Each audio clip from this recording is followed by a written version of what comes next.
Hey folks, and welcome back to my channel. My name is Erin McGoff, and I've helped millions of people feel more confident and happy in their careers, and I'm here to help you too. So today I will be reacting to some viral TikTok career advice. This is kind of ironic because I was actually one of the first people to ever start giving career advice on TikTok, and I'm currently one of, if not the biggest creator to be giving career advice on TikTok. But y'all are always sending me videos and asking what my opinion is, so I thought it'd be really fun to do a video where I react to some of these videos that y'all have sent me.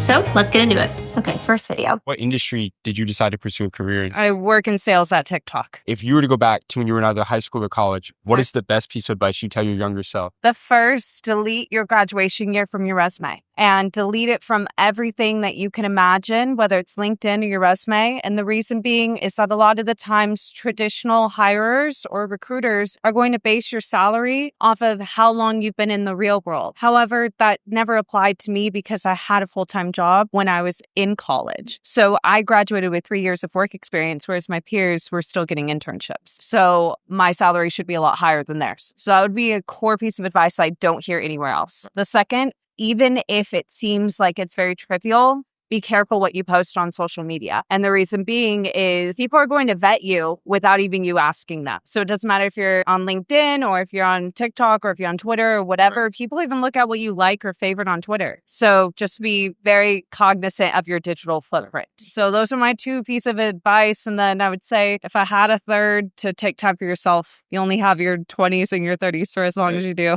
Okay, that last piece of advice was spot on. I see so many people waste away their 20s and maybe even their 30s, not realizing that that's the most freedom that they're ever going to have in their life, because before you know it, you're married, you have a house, you have kids, and you don't have that kind of freedom anymore. So great. So I have seen this video a lot. This went mega viral a couple years ago, and it started a mass deletion of graduation dates off of resumes. So here's what I have to say. A lot of people immediately think that she's talking about like fresh college grads, and that's it. You know, thinking that deleting their graduation date would help people avoid being ageist towards them and thinking, oh, they're just too young, they don't have enough experience because they graduated this year. But I actually think that this is great advice if you're older. Ageism very much goes both ways. I have heard so many stories of people in their 40s and 50s getting passed up for interviews or getting passed up for jobs for younger folk because, you know, there's this assumption that they're just not with it anymore and they're not fresh or energetic. And, you know, that's just not the case. So if you're like 45 plus, like you might want to consider getting rid of your graduation date. I don't think that would be suspicious at all. And if you're younger, like, you know, a fresh grad and you're scared of them thinking that you're too young, it's entirely up to you. If you're so new to the industry that you don't have a lot of experience and you're keeping your education information up at the top, it might look a little sus if you have like no experience and then no graduation date. Like they're gonna clearly know what you're trying to do. And it might come off a little bit like naive on your part. Recruiters usually expect to see graduation dates, but it's not a deal breaker, you know, when they don't. I just personally wouldn't assume that being younger is something that's automatically going to work against you. Of course, it depends on your industry and what you're working on. But if you are in an industry where you feel like people won't consider you for a more senior role because of your age, but you have the qualifications and you know you can do the job, sure. Try it out. See what happens. All right. Next up. You're not the exception to the rule. You're probably going to have to work a corporate job. And I really think that a lot of the younger generation is doing it wrong. While I'm still pretty early on in my career, I have made some strides. By the time I was 25, I had more than doubled my salary. By the time I was 26, I was leading a team of 3. And by the time I was 27, I had switched firms, moved into a new industry, and became a director in that field. These are my learnings in no particular order, but they're all super important. First impressions are everything. So before you walk into the office that first day, you're going to want to listen to this podcast. We communicate, I think, 75% of what we're going to say through our body language. So if you walk in hunched over, unable to shake a hand or look somebody in the eye, you're off to a bad start. So go ahead and listen to this. Next, your words are super important. You tell people who you are, and then you follow up on it. If you say, I'm a timely person, you show up into the office on time. If you say, I have attention to detail, show them how you do that. The first couple of weeks, you also want to over-communicate with your boss. You want to say, here's what I've done, here's what I'm doing, here are the impacts of my work. You want to make sure that you're always asking really good, thought-out questions, and you do it in a cadence that they prefer. So ask them, what is your preferred way of communication? How do you want to stay in touch on things? Is it a weekly meeting, daily meeting, whatever? And something that I found super helpful when starting a new job is putting 15-minute placeholders on people's calendars that you want to get to know or learn about or just introduce yourself. It's a really good way to start building your community internally. You also are your biggest advocates. You want to make sure you're tracking everything that you're doing. What trainings have you completed? Who have you met with before? What what have you learned from each of them? And make sure that you're communicating and sharing that. And you have like, I call it a brag binder, but things that you can reference of what you've done or positive feedback that you've got. And something that will set you apart early on is if you encounter a problem or a situation, go ahead and try to problem solve on your own. So when you approach your boss, you're not just saying, here's the problem, what do I do about it? You say, here's the problem. I've thought about 3 different solutions. I think option B is going to be the best one because of, XYZ. And as far as networking goes, I would recommend you just add every single person that you meet in the office, through your client base, whoever you're working with, always add them on LinkedIn. And that's a good way to start growing your network. Now for the rapid fire big sister advice, you're not staying in happy hour after 9 o'clock if there's not another woman present. You think something is inappropriate to wear? It probably is. So let's just go ahead and change. Lastly, if you are having any conversation in the office about the office to a coworker, let's just go ahead and pretend somebody has a tape recorder and they're recording every single thing that you say. And if you're talking about somebody else, they could go back and play that to somebody else and say, hey, did you say this? If you can't back it up or you wouldn't say it to their face, do not say it at all. Okay, wardrobe will be on deck. Wow, that was some great advice. There was a lot in that, and I don't know if I could just reiterate a couple things that she said. Honestly, it was perfect. The first thing that she talked about was body language, and this is something that so many people just completely sleep on, and they think that, oh, my body language just is the way it is, and this is how I am, and there's no way you can change it, but that's just absolutely not the case. You can rewire your brain and retrain your body out of this muscle memory to have more positive body language. I have ruined myself. Every time I watch reality TV shows, I can tell who's lying because of how their body language is. And I'm like, he's lying. Have you guys ever seen that show, Lie to Me? It was a procedural show that was on a few years ago. I loved watching that show because I personally just love observing body language. I think it tells you everything you need to know about a person for the most part. But there's so much just showing your hands. Just try to show your hands as much as possible. Imagine if I did this whole video with my hands down here. Wouldn't that just feel kind of weird to you after a while? What's she hiding down there?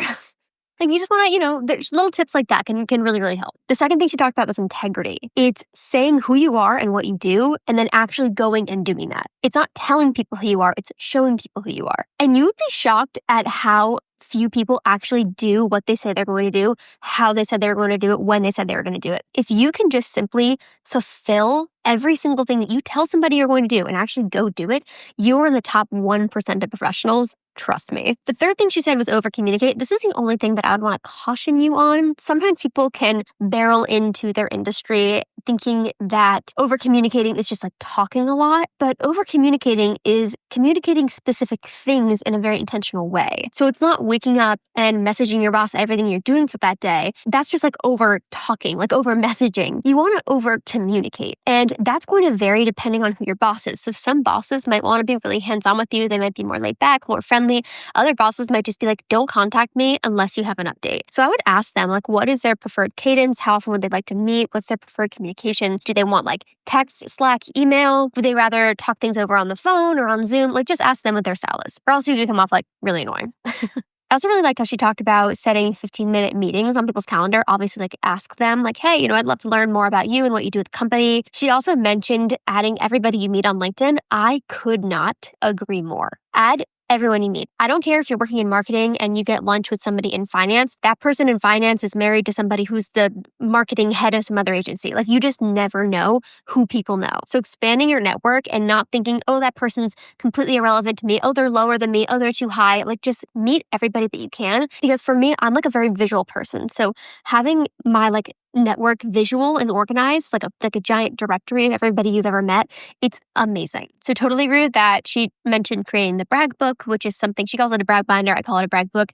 just where you consolidate all the positive things that people have ever said about you or your accomplishments in your job. And then she also talks about not coming to your boss with problems, but coming to your boss with potential solutions, which is so true. If you have ever managed anybody, you will know that the last thing your manager wants is for somebody to come to them constantly with problems. Of course, you're the manager, so that's your job, is to, manage people, of course, but it's so much better when you work with somebody who comes to you and they say, hey, I have this problem. I tried to figure it out on my own. I couldn't figure it out. Here are 2 potential reasons this is happening. Or what are your thoughts on this? That will make you more money in your life. Trust me. You can just master doing that one thing. All right, next video. This is fun. Here's a quick tip to make you seem more confident at work. Probably heard that you should stop using politeness markers like the word sorry before a question or the word just, like I just wanted to check on that email. But there's actually a little workaround that lets you still use those words. You can use as many politeness markers as you want. You just have to end the sentence with a word or phrase that makes you seem more confident. So I'll give you some examples. I just wanted to follow up on that email, dipshit. Sorry to bother you, but can you help me with this, idiot?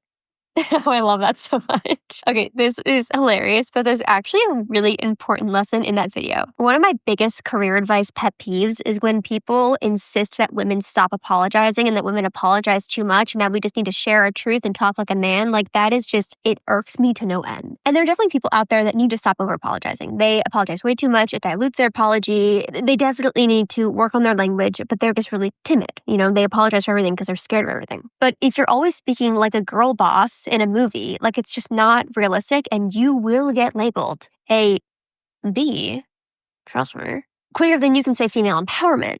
I try to give realistic advice. I'm not going to tell you to speak in a way that's going to get you fired or going to get you labeled a pushover or get you labeled a B. Language softeners, as I call them, so like phrases like sorry, just checking in, no worries if not, they're fine. I intentionally use them all the time. I would love to say exactly what's on my mind all the time. I would love to never use softeners, but I do because if I don't, people might get a little, be like, that girl's kind of weird, that girl's kind of intimidating, or I don't know if I want to talk to her. Language softeners communicate to other people that we are not a threat. We will not steal your meat and your animal pelts. We come in peace. Language softeners combined with intention help us sound more human and less robotic, and that's okay. It's just important to make sure that you're using them with intention and that you're not using them to make yourself smaller, but rather to make yourself more approachable and friendly. Because women especially tend to get labeled either in one category. We're either a cold hard B, or we're just a pushover doormat. And neither of those are good. So we need to walk a very thin line in the middle, and language softeners allow us to do that. So fun little lesson from that funny video.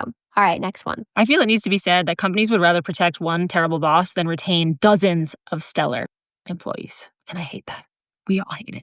Interesting. Okay, so companies' number one priority is and always will be to make money. Because if a company stops making money, that means that nobody has a job. So everything else is secondary to that. So if that one bad boss is an incredibly valuable employee, they will keep them around because by having that one employee around, it creates more jobs and more stability for other people. Something that more people need to understand is that there are so many extremely poorly run companies out there. Not all companies are created equal. And if you find yourself in a company that is not run well, where bad culture is tolerated, there are shitty practices, poor leadership, false promises, etc., you need to leave. You can't change company culture by yourself. And so if a company is tolerating a bad boss, one, they're probably won't run. Two, culture is not something that you can alone change. And three, your only leverage is where you choose to work. You do have a choice in where you work. I know it's not easy to get a new job sometimes, and it can be really challenging, and maybe you don't want to go through the whole process again. But at the end of the day, that is your leverage. Your leverage is that you can quit. In America, you can quit same day. Just say, I'm done. You're on your own for the rest of the week. I quit. But no company is just going to keep a bad boss over 12 stellar employees. But what they will do is that they will keep a profitable boss over 12 unprofitable employees. And that's just a fact, baby. Welcome to capitalism. The recruiter says versus what they're actually saying. We'll keep your resume on file. Translates to, baby, you didn't get this job. And usually there's no file. Thanks so much. We'll be in touch. Don't you go expecting a timely reply. We think you're overqualified for the position. Real shit, we can't afford you. We're excited to move forward with you, but we just need more time. Our internal process is an absolute shit show. Who knows when we'll hear back or if this role even exists. Hell, I might not even have a job. You're a great candidate, but the position has been put on hold. Suddenly they don't have any budget. I love Emily. She is the best. If you do not follow Emily the recruiter, go follow her. She's funny, but she also gives really, really, really fantastic advice. And honestly, I have nothing to add. That was absolutely hilarious and true. I think something that a lot of people do forget is that companies hiring is this perfect process, and most often it is not at all. It is fallible people, archaic systems, leadership that just doesn't get it. It is usually a complete crapshoot, and companies hire the wrong person all the time. A lot of the times they just end up hiring somebody that they know or that came through a referral. It's not a perfect system. It's not even close to a functioning system at this point, honestly. So don't blame the recruiters for struggling too. All right, second to last video. Let's do it. If you don't know what you want to do in life, learn sales. Let me show you something. So this is my car. I drive a pink Porsche. Sold you. And I used to work like 3 jobs in college. I had no idea what I wanted to do. I just knew I was going to be successful at whatever I wanted to do. I just didn't really know how to get there. The best thing that can help you get to wherever you want to be, like literally wherever you want to be, is learning sales. Not necessarily for the money. Like, yeah, the money's fantastic, by the way. We have 19, 20-year-olds making more than doctors and lawyers, but it's also the free time. Like, you're not breaking your back working in the hospital every single day as a doctor. Also, let's say you don't even want to do sales full time. You just want to learn sales. Guess what? Learning sales will benefit you in any way of life. If you want to be a doctor, if you want to be a lawyer, you're always wanting to sell something, whether it's yourself, your product, your service, your business. It is the best possible skill you can learn out of high school, college, postgrad, at any point in your life. Also, if you're just like stuck and don't know what you want to do, I didn't either. Now I drive a really nice car. I live in Brickell, and sales literally changed my life. So if you want to get into sales, link in my bio. It's like a training placement agency. And there's the plug. Yeah. Okay. So I always say that if you master 2 skills, sales and writing, you will make a lot of money in your life, no matter what industry, no matter what you choose to do. Success in any industry comes down to those 2 skills, the ability to sell either yourself or a product, and the ability to articulate its value, aka writing or communication. You're always selling yourself. She's spot on the money. If you can learn how to sell, you're good because you know how to sell yourself. You can sell yourself to anybody, a job, a company, a VC, startup, whatever it is. So you'll be successful no matter what you do, the more comfortable you get with selling. Driving a nice car is such a classic thing in sales. They always show their car. Funny, it's become quite like a trope now, so I'm actually surprised that she did that. You do want to make sure that you're selling something ethical. If the person is not telling you what they're selling, but they're rather trying to get you to sell for them, or they're trying to get you to sign up for some type of course or a training, I would tread really, really carefully. Let's just say the most successful, wealthiest people I know who have made so much money in sales are not posting about it on the internet. Unless it's like their real estate or, they need to self-promote or market themselves. Yeah, maybe then. But they say, I sell houses, or I sell cars. Like, they say what they sell. If somebody's just like showing you how rich they are and not really telling you how they got the money, and then they're like, you can be like me too and drive this car if you sign up for this thing, that's probably how they're getting rich. You know what I mean? I'm not saying that's true. That I have no idea who this creator is. She seems like she has her shit together and she seems really cool. I think there's just a lot of people on the internet who are touting their car and their vacations and their free time, but really they're just like selling snake oil or opioids or pyramid schemes. So you just want to be cautious. Don't give up your integrity. And if you're going to work in sales, sell something ethical. That's all I want to say about that. Okay, last one. You want to hear something crazy? Someone I just spoke to told me a recruiter called them to give them a rejection call saying like, hey, we're not going to move forward past your resume, right? They decided to ask, okay, thank you so much, but I'd like to just know why you decided not to move past my resume. Like, what's your feedback on my resume? Finding out that the recruiter didn't actually look at the resume. They were just going off of the ATS response. The ATS rejected them. The recruiter didn't. So the recruiter went back to look at the resume to give them a response, only to find out that they liked their experience and went, actually, you know what? We would really like to have an interview with you. You're pretty qualified and think you would be a good fit. So let's move you forward with an interview. We change our mind. Isn't that bonkers? Isn't that crazy? Advocate for yourself, okay? Please don't take rejections as is. Okay, so 2 things here. Number 1, there's a lot of misunderstanding around ATS, which you don't know, it stands for Applicant Tracking System. It's an umbrella term for a variety of softwares that hiring teams use to organize applicants. ATS are not intelligent programs.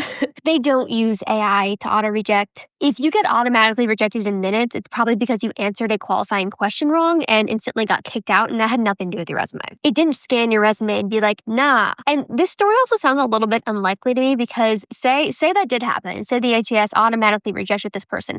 Why did the recruiter feel the need to personally call them if they didn't even look at their resume? I don't know. The whole story just sounds kind of fishy to me. I don't know. Maybe it's true. Maybe it's not. I'm not gonna deny it. I'm just saying my feelings. I'm just saying the facts. But let's say the phone call did happen. This is an excellent reminder as to why you should always politely and professionally respond to rejection emails. Or I guess in this case, it was a phone call. And ask for feedback. I can't tell you how many times I hear people respond to rejection emails and then have the company completely rethink their decision. Like I mentioned before, hiring teams, they're just a group of people who also want to quit their jobs. Like, it's not a perfect system at all. It's so broken now.